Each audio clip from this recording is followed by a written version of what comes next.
ભારતની અંદર વંદાઓ હાલ ખૂબ જ ધમપછાડા કરી રહ્યા છે અને એના સંસ્થાપક અભિજીત દીપકે જ્યારથી 6 જૂને જંતર મંતરની અંદર શિક્ષણ પ્રધાનનું રાજીનામું માંગીને આંદોલન કરવાની જાહેરાત કરી છે ત્યારથી ભારતનું રાજકારણ ગરમાયું છે। યુવાનો ખૂબ જુસ્સામાં છે, કેટલાક લોકો એના સમર્થનમાં છે, કેટલાક એના વિરોધીમાં છે અને કોકરોચ જનતા પાર્ટીએ ગઈકાલે એના 3 પ્રવક્તાઓનું નામ જાહેર કર્યું, જેની અંદર એક પત્રકાર છે, બીજો એક ફિલ્મ મેકર અને લેખક છે અને ત્રીજો વ્યક્તિ આઈઆઈટીનો વ્યક્તિ છે। આ ત્રણેય લોકો કાલે પ્રેસ કોન્ફરન્સ કરી રહ્યા હતા। સાથે સાથે એનો વિરોધ પણ થયો।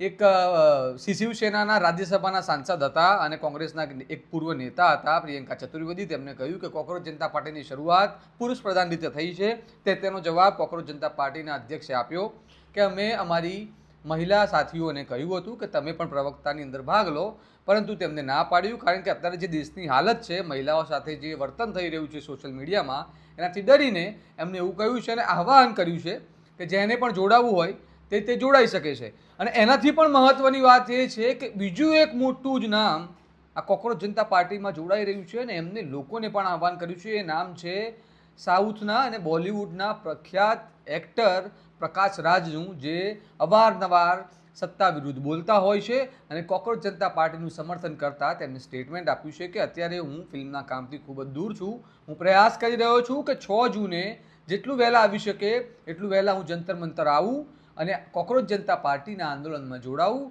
અને યુવાનો તમે પણ જોડાઓ અને કોકરોચો અને યુવાનોને કોકરોચ તરીકે સંબોધન કહ્યું છે કે કોકરોચો રેંગતા રેંગતા જંતર મંતર આવો। આ સમગ્ર ઘટનાક્રમ હાલ ભારતની રાજનીતિને 2012નું એક ચિત્ર દેખાડી રહ્યું છે।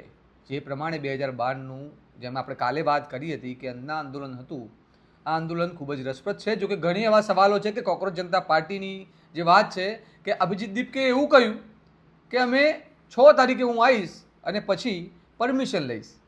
હવે ખરેખરમાં જો તમારે આંદોલન કરવું હોય તો પરમિશન 2 દિવસ પહેલાં લેવાની હોય, શું એમને ખબર નહીં હોય? શું આ પ્રમાણે આંદોલન થશે? અને ખરેખર આ પ્રમાણે જો ચાલતું રહેશે તો આંદોલન થશે કે નહીં થાય એ પણ એક સવાલ છે। પરંતુ ખેર, આપણે આટલી બધી વાત તો છે જ, પરંતુ કોકરોચ જનતા પાર્ટી હવે પાર્ટીમાં પરિણમવાની છે તેવી શક્યતાઓ ધીમે ધીમે દેખાઈ રહી છે।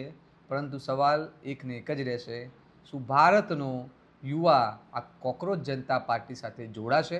તમારું શું કહેવું છે એ તમે અમને કમેન્ટમાં જણાવો। અને આ પ્રકારના અપડેટ જો તમને પસંદ હોય અને કોકરોચ જનતા પાર્ટી વિશે તમે કંઈ કહેવા માંગતા હોય તો કમેન્ટમાં જરૂર લખો અને ચેનલને ફોલો કરવાનું ભૂલતા નહીં, અને યુટ્યુબમાં જોઈ રહ્યા હોય તો ચેનલને સબસ્ક્રાઈબ કરવાનું ભૂલતા નહીં। નમસ્કાર।